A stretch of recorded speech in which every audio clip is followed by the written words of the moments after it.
Bendiciones, mis hermanos, ¿cómo están? Espero que estén muy bien. Bien, entonces vamos a iniciar con la clase del día de hoy.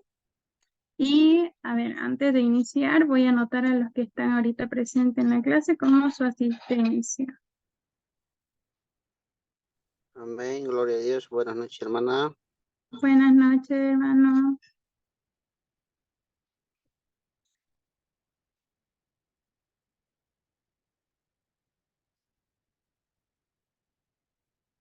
Amén.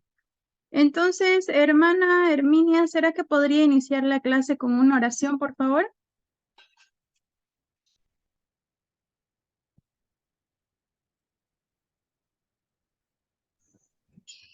Amén, hermana. Estoy ahorita en la calle, pero vamos.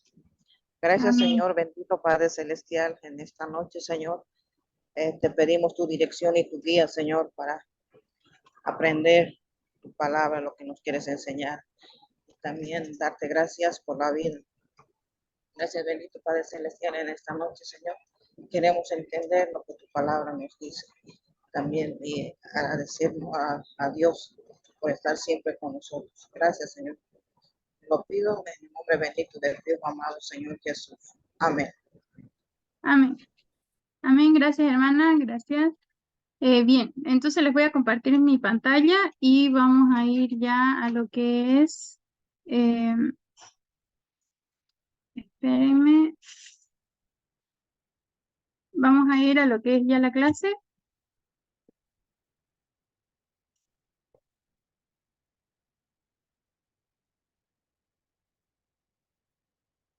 Amén.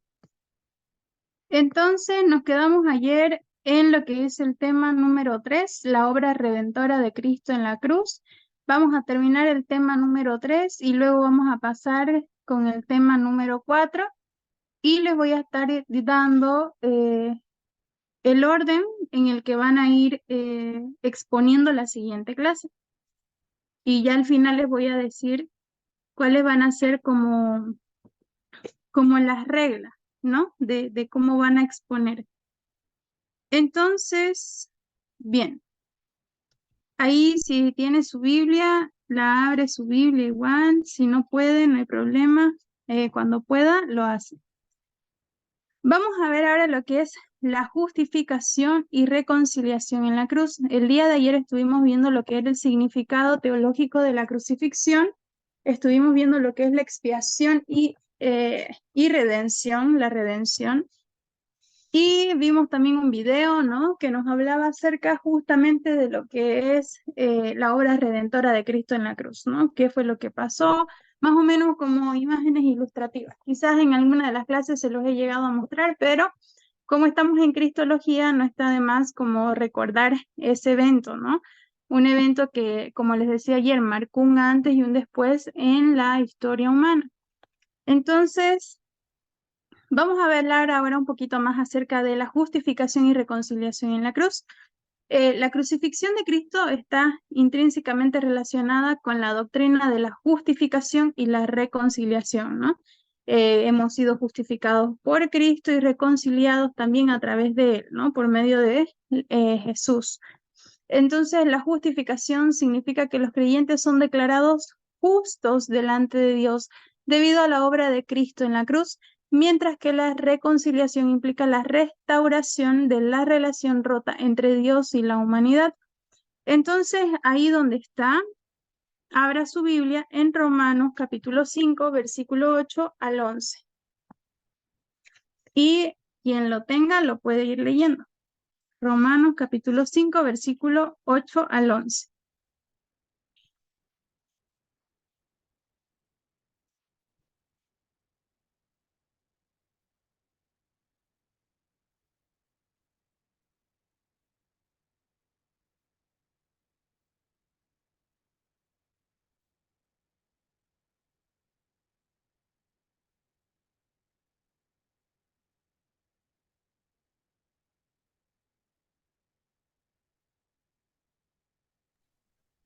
Amén. 8 al 5. 8 al... Capítulo 5, versículo 8 al 11. Dice así, mas Dios muestra su amor para con nosotros, en que siendo aún pecadores, Cristo murió por nosotros, pues mucho más estando ya justificados en su sangre, por él seremos salvados de la ira. Amén. Amén. Hasta el 11, hermana. Amén. Y 10, porque si siendo enemigos fuimos reconciliados con Dios por la muerte de su Hijo, mucho más estando reconciliados, seremos salvos por su vida. Y no solo esto, sino que también nos gloriamos en Dios por el Señor nuestro Jesucristo, por quien hemos recibido ahora la reconciliación. Amén. Amén, amén. Gracias, hermana. Entonces vemos cómo en Romanos 5, 8 al 11 se destaca cómo la muerte de Cristo nos reconcilia con Dios, ¿no? Y nos justifica mostrando que la cruz viene a ser el lugar donde se resuelven las consecuencias del pecado. Y eso lo podemos ver aquí, ¿no? En el versículo 9 que dice, pues mucho más, o bueno, en todo lo que es Romanos 5, 8, 11, vamos a ir dándole el énfasis a lo que estamos tratando de abarcar, que es la justificación y la reconciliación. Dice aquí, mas Dios muestra su amor para con nosotros, en que siendo aún nosotros pecadores, y es lo que le decía hace un momento, ¿no? Somos pecadores, pero aquí dice, Cristo murió por nosotros. Entonces ahí se muestra el amor. Ahora dice, pues mucho más estando ya justificados en su sangre. Entonces es lo que le decía. En la cruz es el lugar donde se resuelven las consecuencias del pecado. Entonces, si Cristo murió por nosotros, entonces dice en el versículo 9, ya estamos justificados en su sangre. Por él seremos salvos de la ira. Entonces, ¿por medio de quién? De Cristo. Entonces, ahí se destaca cómo la muerte de Cristo nos reconcilia con Dios y nos justifica según el versículo 9. Y dice más adelante, porque si siendo enemigos fuimos reconciliados con Dios por la muerte de su Hijo, nuevamente por la muerte de Cristo nos reconciliamos con Dios, ¿no? Eso nos lo destaca el versículo 10. Mucho más estando reconciliados, seremos salvos por su vida. Y verso 11. Y no solo esto, sino que también nos gloriamos en Dios por el Señor nuestro Jesucristo, por quien hemos recibido ahora la reconciliación. Entonces, este versículo, en cuanto a la justificación y la reconciliación, nos habla justamente de esto, que por medio de Jesucristo estamos reconciliados con Dios y que por medio de la muerte de Jesucristo estamos justificados por medio de su sangre. Eso según el versículo 9. Entonces, si en algún momento llega algún hermano, por ejemplo, en la iglesia y le dice, pastor, ¿por qué usted dice que yo fui justificado y reconciliado, ¿no? Según la obra redentora de la cruz o según la muerte de Cristo, ¿no? Y usted ya puede responder con toda autoridad y con toda propiedad Romanos capítulo 5, versículos 8 al 11, destacando el versículo 9 y el versículo 10, donde nos habla tanto de la justificación como de la reconciliación, que son dos cosas diferentes, ¿no? Porque en uno, Jesús, a través de su sangre, nos justifica y resuelve las consecuencias del pecado, y en el otro, Jesús nos reconcilia con Dios a través de la muerte de Jesucristo. Entonces, y eso es lo que nos dice el versículo 9 y 10, y se los vuelvo a leer para que usted se los pueda quedar, ¿no? Dice, pues mucho más, estando ya justificados en su sangre, por él seremos salvos de la ira. Versículo 10. Porque si siendo enemigos fuimos reconciliados con Dios por la muerte de su Hijo, mucho más estando reconciliados seremos salvos por su vida. Entonces, y esto siempre, nunca es para que nosotros nos gloriemos, ¿no?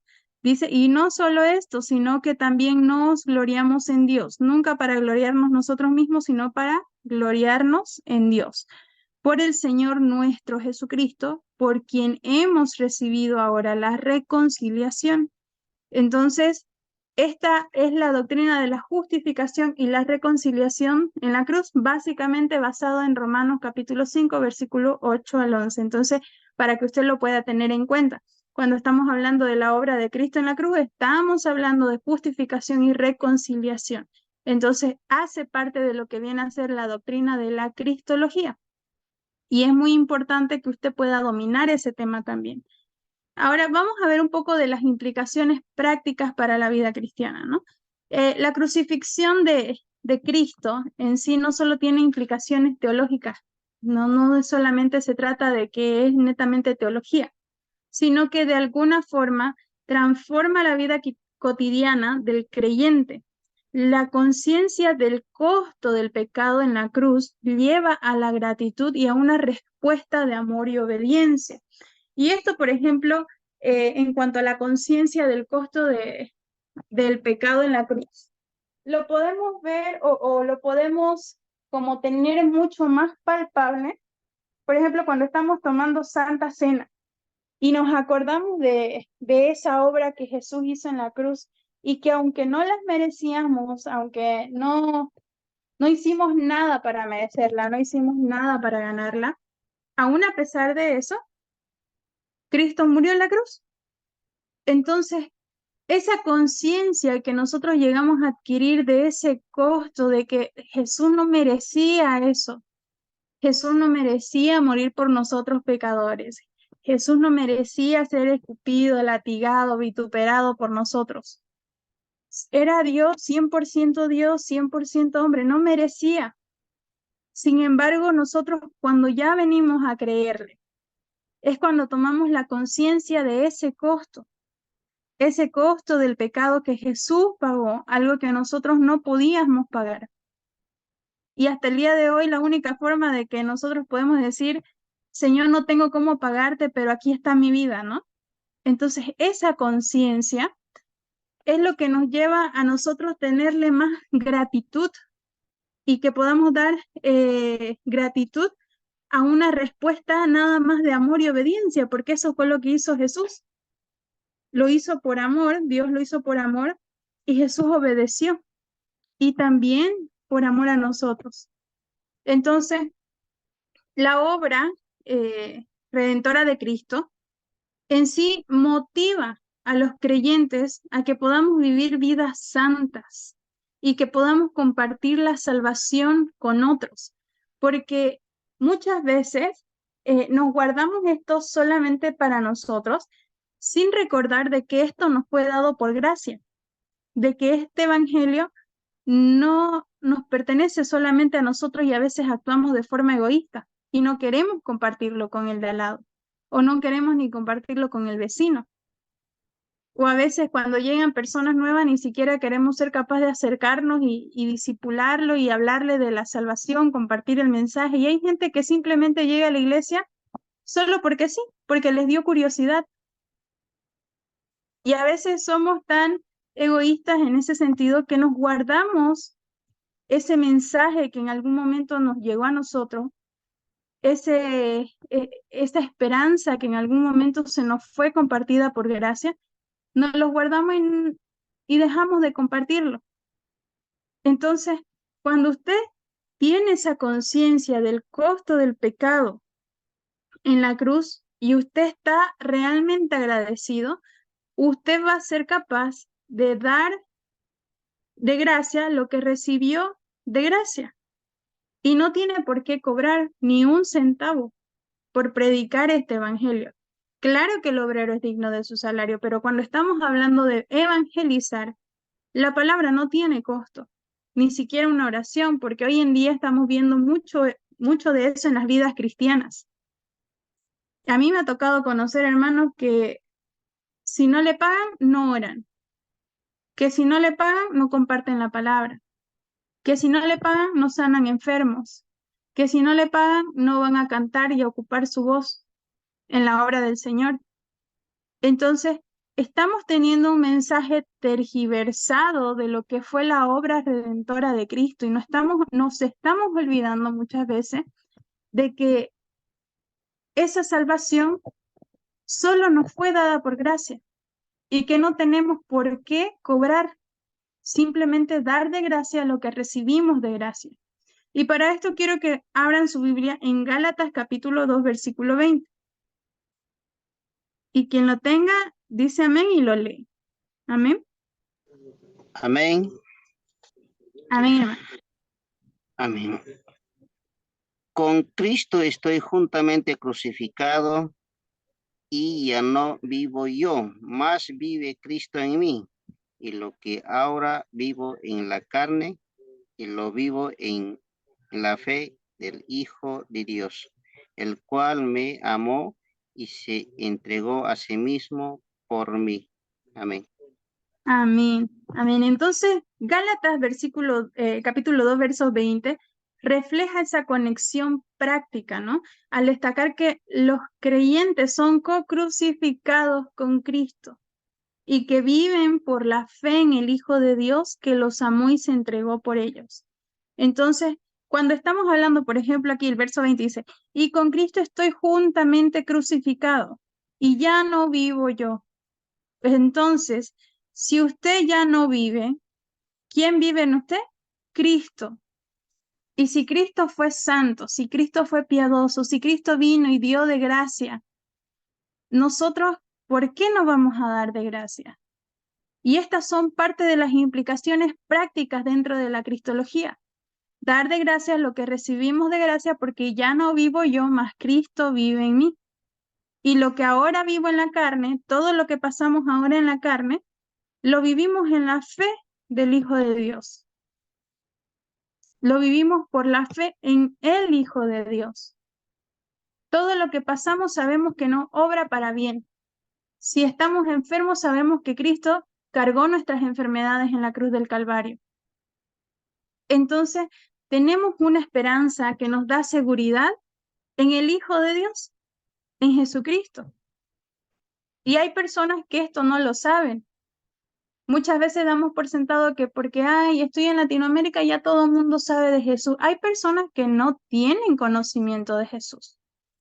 Hay personas que están ahorita todavía en sus 60, 70 años y no ha habido persona que se les haya acercado y les haya hablado de Jesús. Y recientemente, ahora que estoy en el nuevo departamento, conocí a un hermano, ¿no? Un hermano en la iglesia, y íbamos en su auto hace un día o 2 días más o menos, y él debe tener aproximadamente, será unos 70 años más o menos, 65, 70 años. Y él decía, me hubiese gustado conocer la palabra de Dios antes. Me hubiese gustado conocer y que me predicaran a Jesús antes. Pero yo era ignorante, no sabía de Dios, no sabía de Jesús.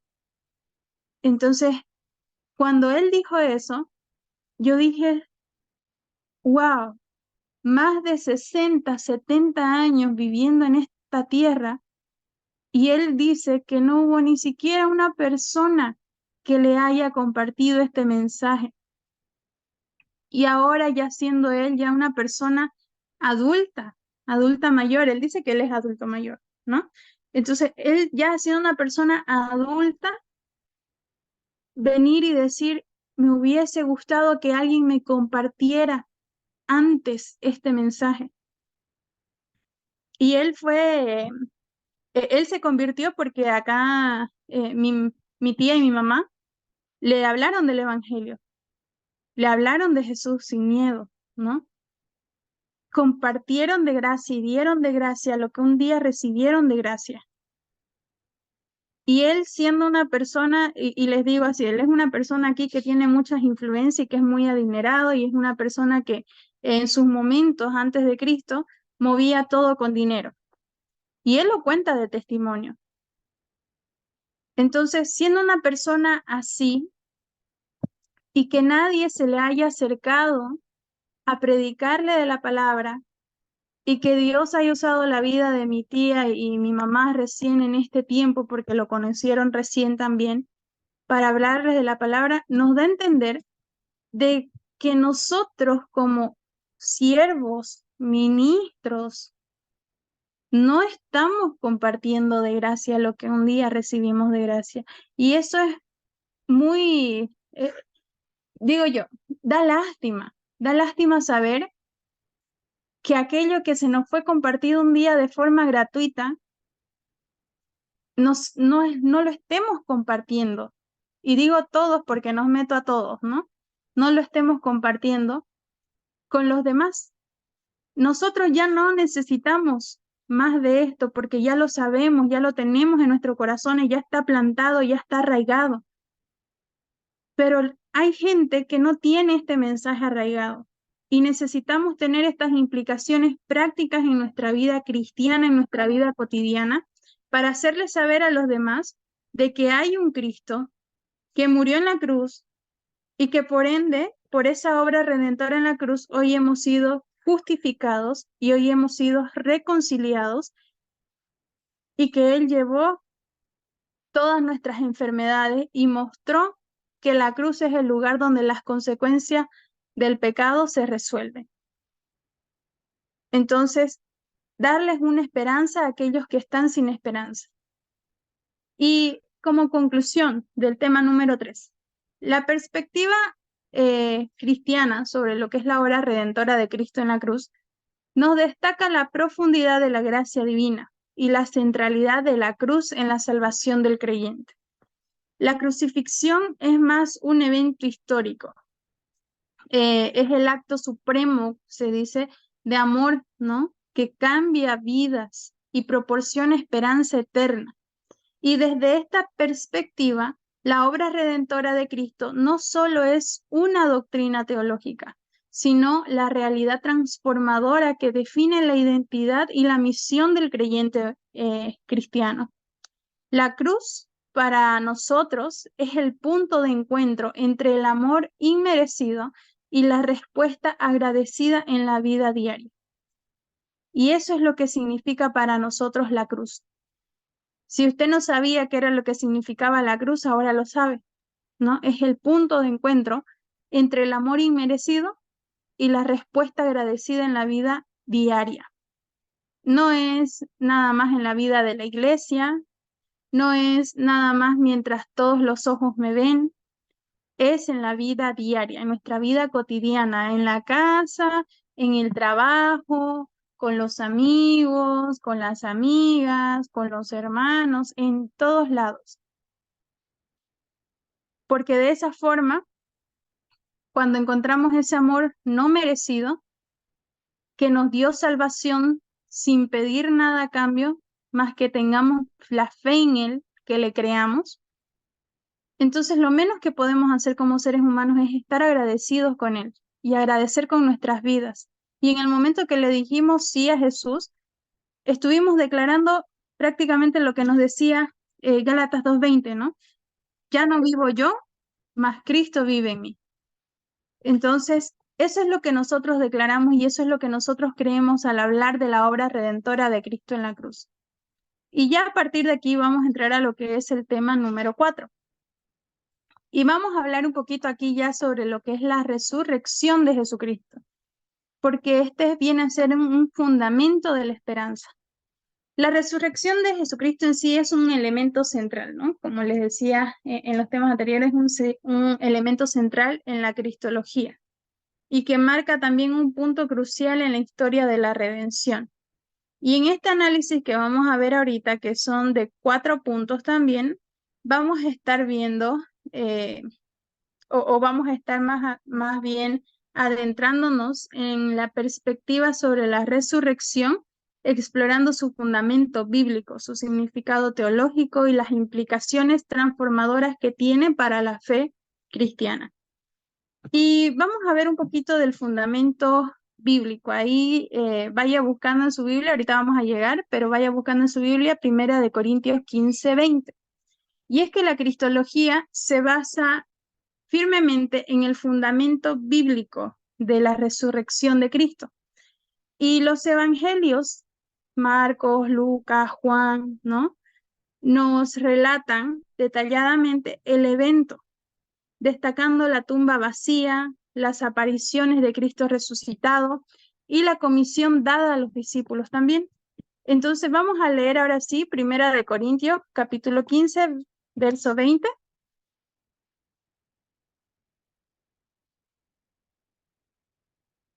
Amén. Amén, hermana. Amén, hermano. Y de esta manera me esforcé a predicar el evangelio, no donde Cristo ya hubiese sido nombrado para no edificar sobre fundamento ajeno. Amén, gloria a Dios. ¿Lo sigo? Amén, hermano. ¿Ese era 1 Corintios 15:20? Perdón. Estaba en, el viento me lo cogió, me hizo leer otro lado. Sí, Perdón. sí, no se preocupe.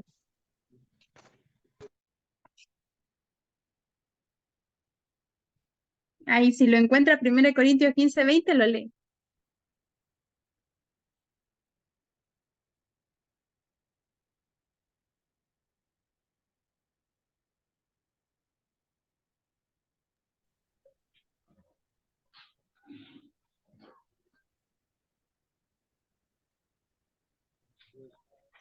Amén, hermana. 1 Corintios 15:20. Amén. Mas ahora Cristo ha resucitado de los muertos, prim- primicias de los que durmieron es hecho. Amén, gloria a Dios. Amén. Amén. Muchas gracias, hermano. Entonces, 1 Corintios 15:20 es donde Pablo afirma que Cristo resucitó de entre los muertos, ¿no? Y como decía el hermano, como las primicias de los que durmieron. Y esto refuerzan lo que es la importancia de la resurrección en lo que viene a ser la cosmovisión evangélica, ¿no? La cosmovisión cristiana, en cómo lo estamos viendo. Entonces, eh, prácticamente este viene a ser uno de los tantos fundamentos bíblicos que tenemos sobre la resurrección, que afirman la resurrección de Cristo. Con esto de más ahora Cristo ha sido resucitado, o más bien ha resucitado de los muertos. Primicia de los que durmieron es hecho. Entonces, y no solamente aquí tenemos base bíblica, también tenemos base bíblica en Mateo. A ver, ahorita les digo qué capítulo. Mateo.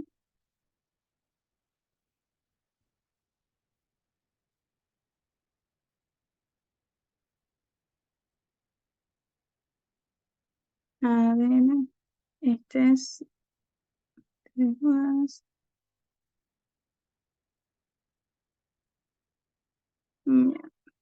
Mateo capítulo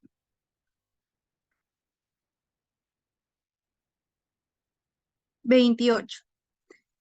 Por ejemplo, Mateo capítulo 28, todo esto es fundamento también de lo que es la resurrección. Y lo vamos a leer.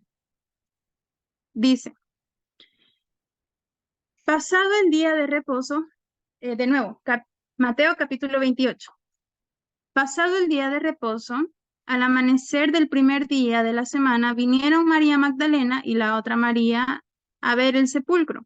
Y hubo un gran terremoto, porque un ángel del Señor descendió del cielo y llegando removió la piedra y se sentó sobre ella. Su aspecto era como un relámpago y su vestido blanco como la nieve.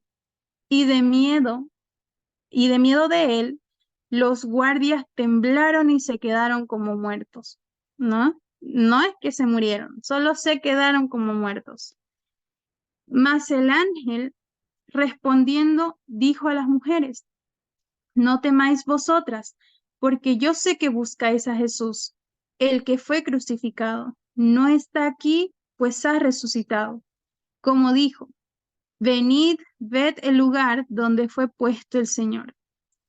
E id pronto y decid a sus discípulos que ha resucitado de los muertos, y he aquí va delante de vosotros a Galilea. Allí le veréis. He aquí os lo he dicho. Entonces ellas, saliendo del sepulcro con temor y gran gozo, fueron corriendo a dar las nuevas a sus discípulos. Y mientras iban a dar las nuevas a los discípulos, he aquí Jesús les salió al encuentro diciendo, salve. Y ellas acercándose, abrazaron sus pies y le adoraron. Entonces Jesús les dijo, no temáis, id, dad las nuevas a mis hermanos, para que vayan a Galilea y allí me verán. Amén. Entonces, no solamente lo vemos en 1 Corintios 15:20, donde Pablo afirma que Cristo resucitó, sino que también lo vemos en Mateo y también en los otros evangelios usted se va a encontrar con la resurrección de Jesucristo. Entonces, y aquí el versículo principal es cuando el ángel lo dice, ¿no? Versículo 5, desde el 5 y 6, dice, mas el ángel respondiendo dijo a las mujeres, no temáis vosotras, porque yo sé que buscáis a Jesús, el que fue crucificado. No está aquí, pues ha resucitado. Entonces, también viene a ser parte como parte del fundamento bíblico de la resurrección.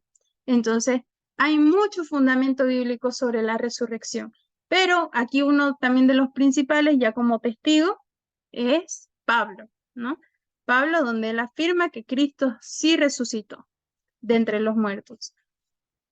Ahora vamos a ver un poquito más acerca de lo que es el significado teológico de la resurrección. La resurrección de Jesucristo tiene profundo significado teológico para la perspectiva cristiana evangélica, ¿no? En primer lugar, confirma la identidad divina de Cristo. Y vuelvo y repito, estamos estudiando lo que es la perspectiva cristiana evangélica, porque si comenzamos a estudiar cristología, por ejemplo, desde el punto de vista de los testigos de Jehová, entonces no vamos a encontrar al mismo Cristo porque ellos interpretan la palabra de una forma diferente, ¿no? Y lo mismo, por ejemplo, si nos ponemos a ver de los mormones y demás, igual, ustedes van a tener una materia, si no mal recuerdo, creo que es apologética, donde ustedes van a ver el estudio de todas las religiones. Entonces, ahí ustedes van a ver más o menos, si es que no la han pasado, el estudio de todas las religiones del mundo y cuáles son sus doctrinas y cómo ven a Cristo en cada doctrina y por qué son consideradas también una secta, pero esa es otra materia. Yo creo que la van a pasar más adelante o quizás el otro mes, ¿no?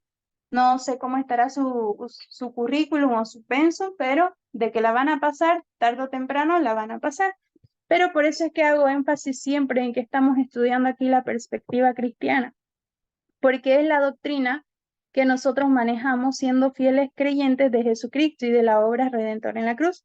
Entonces, en primer lugar, en cuanto al significado teológico, se confirma la identidad divina de Cristo, ¿no?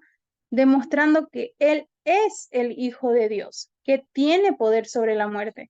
Además, la resurrección valida la eficacia, ¿no?, de la obra redentora de Cristo en la cruz, mostrando que la muerte no pudo retenerlo en la tumba, así como lo vimos acá en Mateo 28, donde dice, mas el ángel respondiendo dijo a las mujeres, no temáis vosotras, porque yo sé que buscáis a Jesús, el que fue crucificado, no está aquí, pues ha resucitado. Como dijo, venid, ved el lugar donde fue puesto el Señor.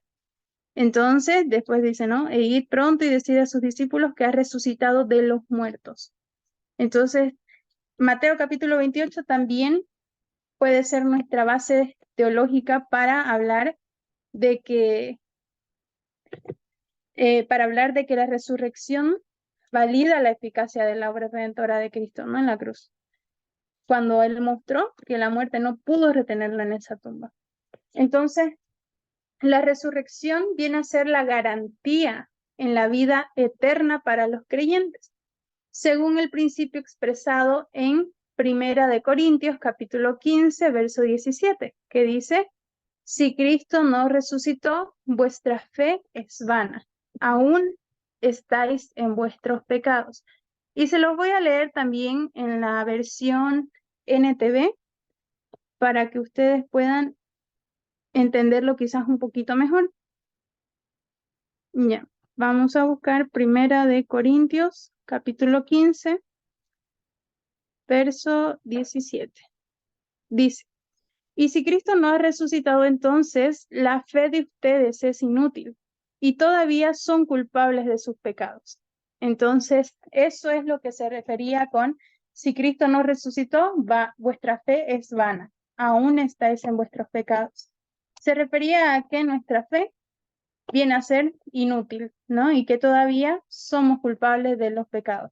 Pero esto solo hubiese sido en el caso de si Cristo no hubiese resucitado. Entonces, sin embargo, nosotros vemos, ¿no? En versículos más atrás, dice, y si no hay resurrección de los muertos, entonces Cristo no ha resucitado. Pero sabemos que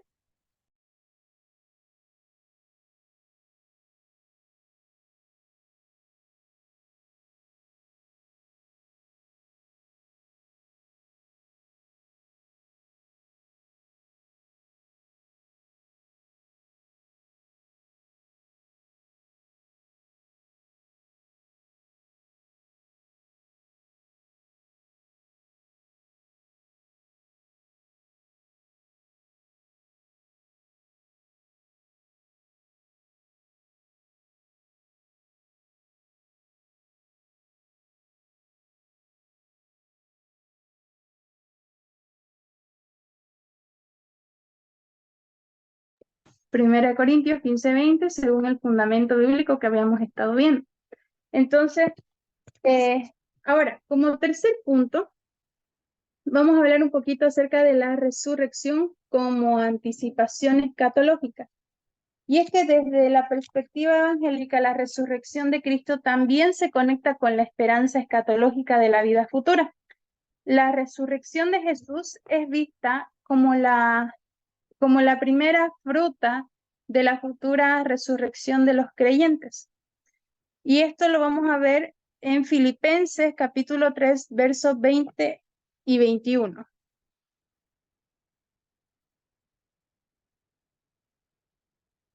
Filipenses capítulo 3, versos 20 y 21. Si lo tiene, lo puede leer. Amén. ¿Puedo leerlo? Amén. Dice, mas nuestra ciudadanía está en los cielos, de donde también esperamos al Salvador, al Señor Jesucristo, el cual transformará el cuerpo de la humillación nuestra para que sea semejante al cuerpo de la gloria suya, por el poder por el cual puede también sujetar a sí mismo todas las cosas. Amén. Amén. Y también ahí para que lo entendamos mejor, en caso de que también se les haga un poco difícil entender quizás el vocabulario bíblico, porque a veces es complejo, ¿no? Aún siendo teólogos o estudiando teología, se nos hace complicado a veces entender ciertas expresiones bíblicas. No a todos, pero sí hay algunos que sí. Entonces dice así, verso 20. En cambio, nosotros somos ciudadanos del cielo, donde vive el Señor Jesucristo, y esperamos con mucho anhelo que Él regrese como nuestro Salvador. Él tomará nuestro débil cuerpo mortal y lo transformará en un cuerpo glorioso, igual al de Él. Lo hará valiéndose del mismo poder con el que pondrá todas las cosas bajo su dominio. Entonces vemos aquí cómo Filipenses capítulo 3, versos 20 al 21 nos subraya esta conexión al afirmar que nuestra ciudadanía está en los cielos, de donde también esperamos al Salvador, ¿no? Al Señor Jesucristo, el cual transformará el cuerpo de la humillación nuestra para que sea semejante al cuerpo de la gloria suya. Entonces, viene a ser aquí que la resurrección es como una anticipación escatológica de lo que va a venir. Y es decir, que nuestro débil cuerpo mortal va a ser transformado en un cuerpo glorioso, igual al de Jesús. Entonces, son como pequeñas cosas que quizás a veces nosotros lo leemos y como que no nos damos cuenta que aún dentro de la escatología y en todas las ramas que usted quiera ver, sea la soteriología, en especial la soteriología, ¿no? Sabemos que sin Cristo no hubiese soteriología. Dijimos que la soteriología es el estudio de la salvación. Sin Cristo prácticamente tampoco habría teología, el estudio de la palabra de Dios, porque la palabra de Dios es completa, ¿no? Viene Antiguo y Nuevo Testamento. Si no hubiera el Nuevo Testamento, no sería completa y no sería para nosotros, seguiría siendo para el pueblo de Israel. Entonces, sin embargo, cuando ya Cristo vino, murió por nosotros, también nosotros fuimos reconciliados por medio de Jesucristo ante el Padre y fuimos justificados, como justamente les decía aquí en el tema 3, que hemos sido justificados y reconciliados en la cruz. Pero sin la muerte de Jesucristo nada de esto hubiera pasado. No hubiese escatología, no tuviésemos esperanza de la vida futura en nuestra vida o en nuestra ciudadanía en los cielos, ¿no? Nuestra ciudadanía celestial, no tendríamos esa esperanza. Pero la resurrección es una anticipación escatológica también. El hecho de que Cristo haya resucitado también nos da hoy en día muchas pautas de lo que nos va a pasar en el futuro, ¿no? Dice, en cambio, nosotros somos ciudadanos del cielo donde vive el Señor Jesucristo. Pero si Jesucristo no hubiese venido, no hubiese resucitado, no hubiese sido 100% hombre, 100% Dios, probablemente nuestra historia sería otra y viviríamos perdidos, ¿no? Entonces, también vamos a ver un poco acerca de las implicaciones transformadoras para la vida cristiana. Y es que la resurrección de Jesucristo tiene implicaciones transformadoras y prácticas para la vida cristiana. Y es que en primer lugar ofrece la certeza de la vida eterna para aquellos que confían en Cristo como Salvador. Y es justamente lo que decíamos, ¿no? Aquí en el verso 20 y 21 de Filipenses capítulo 3, verso 20, dice: nuevamente, lo repito, en cambio nosotros somos ciudadanos del cielo donde vive el Señor Jesucristo y esperamos con mucho anhelo que Él regrese como nuestro Salvador. Él tomará nuestro débil cuerpo mortal y lo transformará en un cuerpo glorioso igual al de Él. Lo hará valiéndose del mismo poder con el que pondrá todas las cosas bajo su dominio. Y por medio de Cristo también es que nosotros somos salvos. Entonces, por ejemplo, a ver, ahorita les leo este versículo.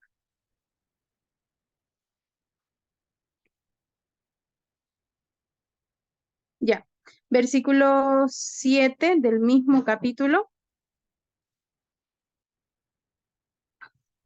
Dice así, ¿no? Y aquí está hablando el valor incalculable de conocer a Cristo. Dice, versículo 7.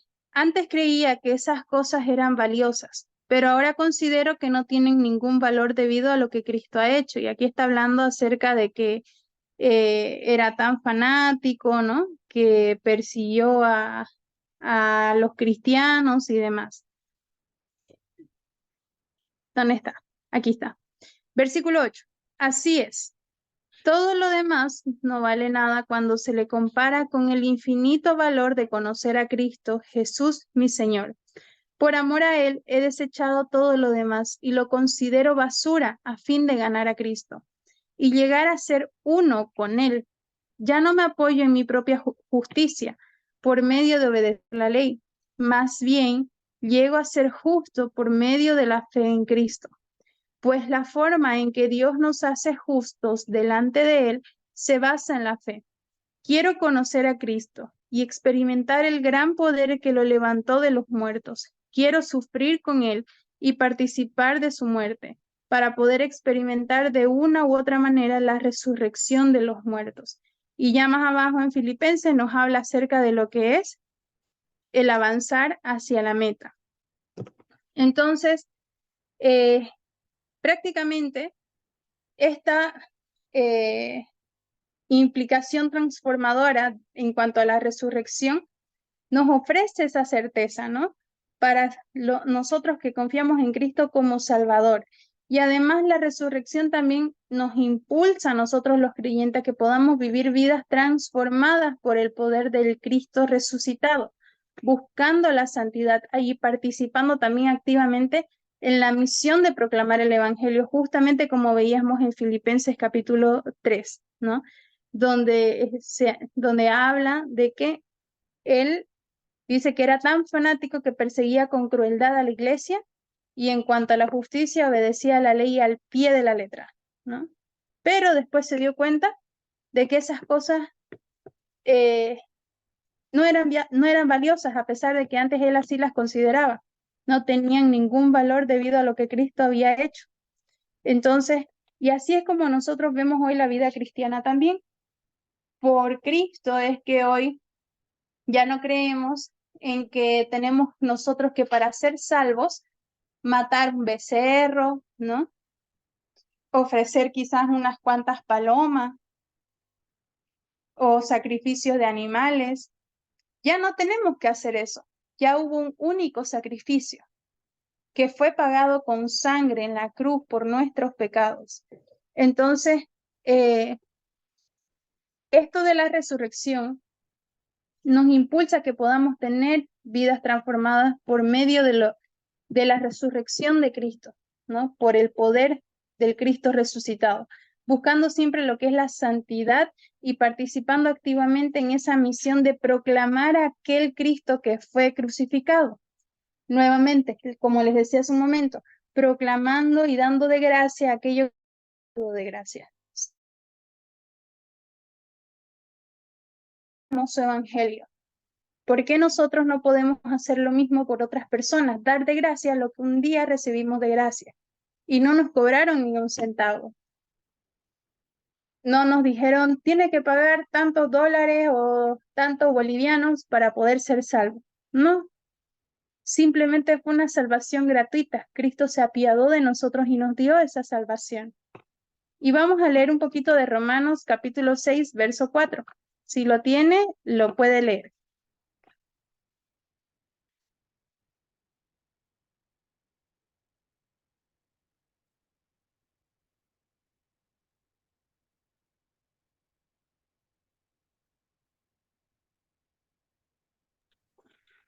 Amén. Amén, hermano. Romanos 6:4, porque somos sepultados juntamente con él para muerte por el bautismo, a fin de que como Cristo resucitó de los muertos por la gloria del Padre, así también nosotros andemos en vida nueva. Amén. Amén. Amén. Amén, hermano. Entonces dice que porque hemos muerto, ¿no? Y fuimos sepultados nosotros también en Cristo mediante el bautismo. Y como Cristo también fue levantado de los muertos por el poder glorioso de el Padre, ahora nosotros también podemos vivir una vida nueva. Somos capaces de vivir una vida nueva. Y Romanos capítulo 6, 4 nos destaca este aspecto, al afirmar así que como Cristo fue resucitado de entre los muertos, también nosotros andemos, ¿no? En novedad de vida. Es decir, que andemos en una vida nueva. Todo lo viejo pasó, y aquí todo lo nuevo fue hecho. Tenemos una nueva vida, una nueva oportunidad por medio de Cristo, por medio de su resurrección, por medio de su muerte, por medio de la justificación que su sangre trajo, por medio de la reconciliación que tuvimos por medio de su muerte en la cruz. Entonces, lo tenemos todo. Nada más nos falta un poquito más de voluntad para salir a predicar ese evangelio que un día nos fue dado. Y si no podemos salir, por lo menos al vecino, al hermano, si vamos en el micro, si vamos en una moto, en un taxi, en lo que sea, poder dar de gracia lo que recibimos de gracia. Y si usted es un poco tímido, hágase ahí unos folletos o maneje folletos y a donde vaya deje uno. Más de una persona lo va a leer. Entonces, hay muchas formas de compartir este evangelio que nos fue dado de forma gratuita. Y nos corresponde a nosotros, aún más que tenemos quizás cargos en la iglesia, se nos va a demandar más, porque al que más se le da, más se le demandará. No solamente se trata de tener un título y decir, yo soy líder de tanto, o yo soy pastor de tanto, o yo he sido este, y mi currículum en el cristianismo es este. No se trata de eso. Al final todo es para gloria de Dios, para gloria de su nombre. Pero se trata de que nosotros podamos compartir este evangelio tan glorioso que nos fue regalado a nosotros también. Entonces, la resurrección de Jesucristo es el cimiento de la esperanza que nosotros tenemos y que está fundamentada en la realidad histórica y respaldada también por las Escrituras. Desde la perspectiva cristiana, la resurrección no solo valida la obra redentora de Cristo, sino que también anticipa esa victoria final sobre la muerte. Y esta verdad transforma la vida del creyente, ofreciendo esperanza, ofreciendo certeza y también un llamado a vivir en la luz de la realidad de la resurrección. Para nosotros como cristianos, la resurrección no es solo un evento del pasado, sino un poder presente que impacta la vida diaria y orienta la mirada hacia la esperanza futura. Entonces, básicamente, mis hermanos, todo esto es lo que significa la cristología, ¿no? Parece ser un tema simple, solamente es Cristo, ¿no? Pero va mucho más allá, porque cada acto que Cristo tuvo en la cruz tiene un nombre. La encarnación, es decir, Dios encarnado, ¿no? Siendo 100% Dios, siendo 100% hombre, es un estudio profundo. No es sencillo, y si una persona recién convertida llega, no lo va a entender. Y tenemos que ser capaces de poder explicarle todo esto, la divinidad de Jesucristo, la humanidad de Jesucristo y la importancia que tiene esa encarnación. Luego, también habíamos visto sobre la deidad de Jesucristo, ¿no? Cómo es su identidad trinitaria, las implicaciones teológicas que tiene esta deidad y la relevancia práctica que puede tener en nuestra vida. También vimos la obra redentora de Cristo en la cruz, donde en esa obra redentora también hubieron actos extraordinarios como la expiación, la redención, la justificación, la reconciliación y la vida práctica de cómo podemos llevar hoy también presente la cruz y lo que significa la cruz para nosotros hoy, que era el encuentro entre el amor inmerecido y la respuesta agradecida en la vida diaria o en la vida cotidiana. Y por último, también el estudio de la resurrección, las implicaciones que tuvo esta resurrección, cómo la resurrección fue la anticipación escatológica de lo que iba a venir o de lo que va a venir, y cómo esta resurrección también tiene implicaciones transformadoras en la vida cristiana hoy. Entonces, el estudio de la cristología no solo se trata de, es Cristo y ya. Tiene, como ustedes pueden ver, tiene más implicaciones, ¿no? Y aquí ustedes lo van a poder estudiar, van a poder leerlo nuevamente y poder hacer lo que es ya si ustedes ya quieren hacer más, ahí ya ustedes van a poder hacer lo que es su exposición. Entonces, mis hermanos, la siguiente semana van a tener ya lo que es la exposición y el orden de los expositores, se los voy a dar, van a tener de 10 a 15 minutos. Y si les falta tiempo, yo voy a estar aquí con el celular y yo les voy a poner, hermanos, les falta todavía tantos minutos, mínimo 10, máximo 15, porque son poquitos. Entonces yo quiero que ahí usted se explaye, que me hable del tema que usted elija. Usted si no tiene para hacer diapositiva, lo hace en cartulina y me lo muestra y ahí enciende su cámara. Y si tiene también lo que es su diapositiva, igual. Y si no puede por X o Y motivo, me manda su video y lo reproducimos aquí en la clase y me avisa, ¿no? Un video donde aparezca usted y aparezca su cartulina o aparezca usted y aparezca su diapositiva para verlo o para verla. Entonces, eso para la siguiente semana, la siguiente clase. La siguiente clase vamos a estar viendo ya lo último y luego vamos a entrar a lo que son las exposiciones. Solamente vamos a tardar como 5 minutos o 10 máximo en recomendaciones generales para los creyentes, ¿no? En cuanto a la soteriología y la cristología. Entonces, solo son recomendaciones de cómo usted puede abrazar esa gracia transformadora y demás, pero son cosas que como que ya la hemos visto, ¿no? Y eso solo nos va a tomar nada más 5 minutos a 10, no nos va a tomar más. Y ya después de eso usted va a tener la clase para poder explayarse en su exposición. Les repito, mínimo 10, máximo 15 minutos, para que usted pueda hablar de cualquiera de los temas que usted elija. Entonces, esa va a ser su única tarea para la siguiente clase, que viene a ser el viernes. Y el sábado entramos directo a la clase y todos les voy a dar su examen y ustedes en clase lo van a empezar a rellenar y van a tener 1 hora para rellenarlo, ¿no? Toda la hora de la clase y van a estar rellenando y vamos a tratar de hacer, si es que nos da el tiempo, hacemos un repaso general y si no nos alcanza el tiempo, les voy a extender el tiempo del examen para que ustedes puedan darlo también. Si hay alguien que va a tener quizás dificultades para presentar su examen, igual me habla, me avisa para poder darle alguna solución. Entonces, eso sería todo por la clase de hoy. Espero que el Señor los bendiga y vamos a orar. Y me gustaría que en esta ocasión, para terminar, pueda orar hermano Teléfono, por favor.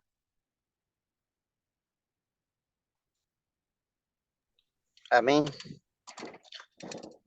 Señor, te damos gracias, amado Espíritu Santo, en el nombre de Jesús. Señor, muchas gracias, Señor, por este estudio. Muchas gracias, Señor, por la sierva. Bendice, Señor, Padre Santo. Así también, Señor, nuestros hermanos, nuestras hermanas, Señor, que pueden tener un buen descanso. Gracias, Señor. Gracias, Señor, por darnos, Señor, ese vida aliento, Padre Santo. Aleluya. Gracias, Señor, en el nombre del Padre, del Hijo, del Espíritu Santo. Amén. Amén.